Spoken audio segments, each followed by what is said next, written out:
Hi, this is Alex from phpacademy.org with a video tutorial for the new Boston. In this video we're going to be looking at the attribute selector, an attribute that belongs to a particular element we can use as a selector. And as an example, I've chosen to create a very short but useful application which will apply functionality to all email fields. Now this is an email field on my page. I've actually got a normal field here as well, just to demonstrate obviously the difference. I've used a selector to select all email fields or all input fields that have a type email. Because I'm using HTML5, you can see that I can use the type email, which has some benefits over text. Has some front-end validation, but what we're doing is we're looking for all fields with the type email, and then we're applying this functionality, and this functionality is a default message. When we click on it, this message disappears. When we navigate away, this message comes back if nothing's been typed. This is something that's found on like the majority of places you have to enter your email address. It might be a subscription to a newsletter at the bottom of your page or something. When I go ahead and type an email address in and then navigate away from this or tab away from this, we have the value remaining. If we leave this empty, we get this enter your email address back again. So as well as going over this particular selector, which has a wide variety of matches, so you can go ahead and look at that in the jQuery documentation, but we're going to look at how we can practically use this on our page. So I'm going to go ahead and open my text editor with no code at all, and we'll start to write this out. Okay, so I'm onto my index.php page. I'm not going to waste time writing this out, but essentially all I have got is a name field here with the input type text, an email with an input type email, because we've just got these little labels on here, and that will produce something like this on your page. So we've got a field here and a field here. I've also given this email field a slightly larger length, just so we can see the text inside of it by default.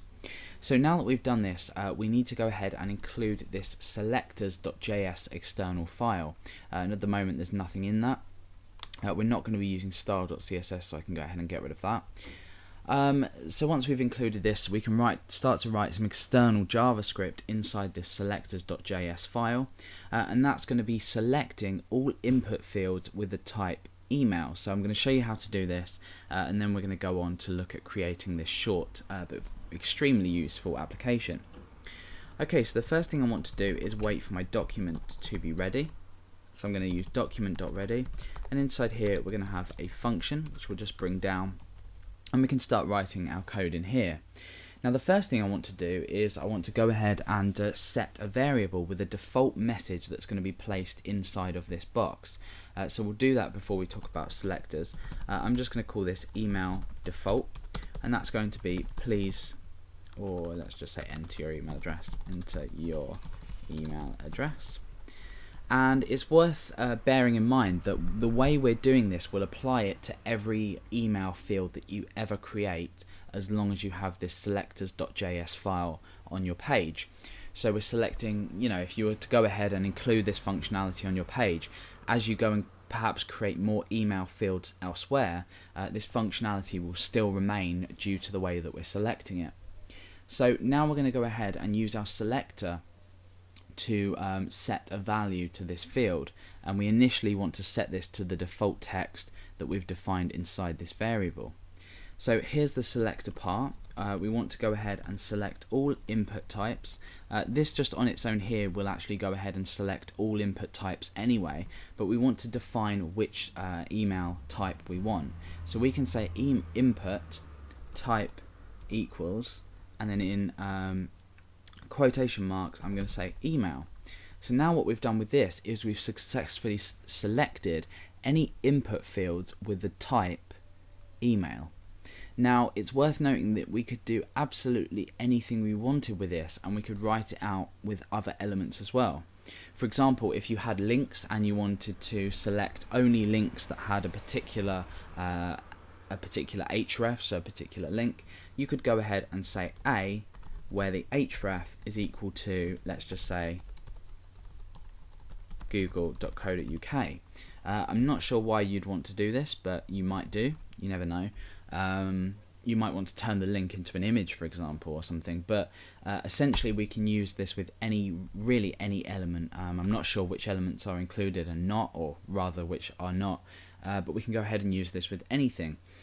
So that's the essence of the selector, the attribute selector. So we can select any attribute from any different element that we want. Obviously in this tutorial we're looking at all input fields with the type of email. Again, if you wanted to, you could change this to all input fields with a type of text, or all input fields with a type of password, etc, etc, etc.